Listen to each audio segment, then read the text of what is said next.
is Elias Loban. I'm a dealer of authentic ancient Greek, Roman, Biblical, Byzantine coins and artifacts. I run a website called trustedcoins.com, and at the time of the making of this film, I have over 6,700 items there. Let me show you a little bit of what you get. Every item comes complete with a certificate of authenticity. This certificate of authenticity guarantees the item a lifetime guarantee of authenticity, and my signature, of course. I'm an expert that has identified over 28,000 authentic ancient coins and artifacts over the years.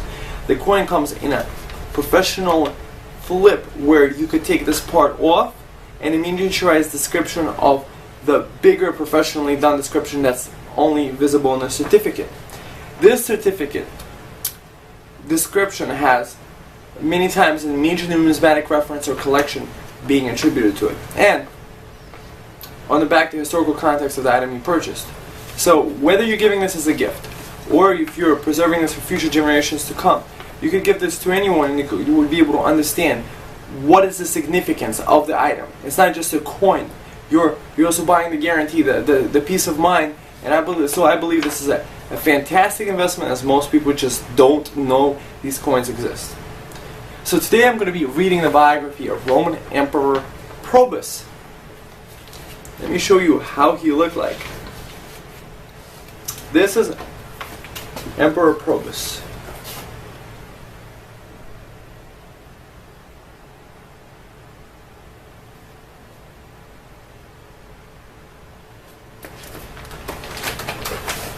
I have many coins of Roman Emperor Probus in my store, so you might want to check it out. Probus was Roman Emperor from 276 to 280 AD. Born in 232 AD in Sirmium, Pannonia Inferior, Probus entered the army around 250 upon reaching adulthood. Appointed as a military tribune by the Emperor Valerian, he later distinguished himself under the Emperors Aurelian and Tacitus. He was appointed governor of the East by Tacitus, whose death in 276 prompted Probus' soldiers to proclaim him emperor. Florianus, the half-brother of Tacitus, was also proclaimed successor by his soldiers, but was killed after an indecisive campaign. Probus traveled west, defeating the Goths along the lower Danube in 277 AD. His position as emperor was ratified by the Senate around this time. In 278, Probus campaigned successfully in Gaul against the Alemanni and Longions. Both tribes had advanced through the Neckar Valley and across the Rhine into Roman territory.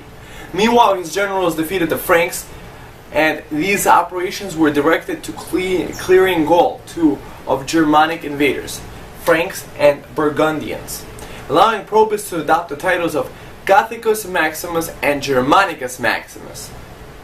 One of his principles was never to allow the soldiers to be idle, and to employ them in times of peace on useful works, such as the planting of vineyards in Gaul, Pannonia and other districts, and in order to restart the economy in these devastated lands, Probus began the strategy of settling the Germanic tribes in the devastated provinces of the empire. In 279 to 280 AD, Probus was in Rhaetia, Illyricum, and Lycia, where he fought the Vandals. In the same years, Probus' generals defeated the Bulemes in Egypt. Probus then ordered the reconstruction of bridges and canals along the Nile, where the production of grain for the empire was centered. In 280 to 281 AD, Probus had also put down 3 usurpers: Julius Saturninus, Proculus, and Bonosus. In 281, the emperor was in Rome, where he celebrated his triumph. Probus was eager to start his eastern campaign, delayed by the revolts in the west. He left Rome in 282, traveling first towards Sirmium, his birth city, when the news of that Marcus Aurelius Carus, commander of the Praetorian Guard, had been proclaimed emperor reached him. Probus sent some troops against the new usurper, but when these troops changed sides and supported Carus, Probus' remaining soldiers then assassinated him at Sirmium, September-October 282 AD about. During his reign, the Rhine and the Danube frontier was strengthened after successful wars against the several Germanic tribes, such as the Goths, Alemanni, Longions, Franks, Burgundians, and Vandals. The Agri Decimates and much of the Limes Germanicus and Germania Superior were officially abandoned during his reign, with the Romans withdrawing to the Rhine and the Danube rivers. So check out my website, trustedcoins.com, to buy authentic ancient coins of Roman Emperor Probus and many more.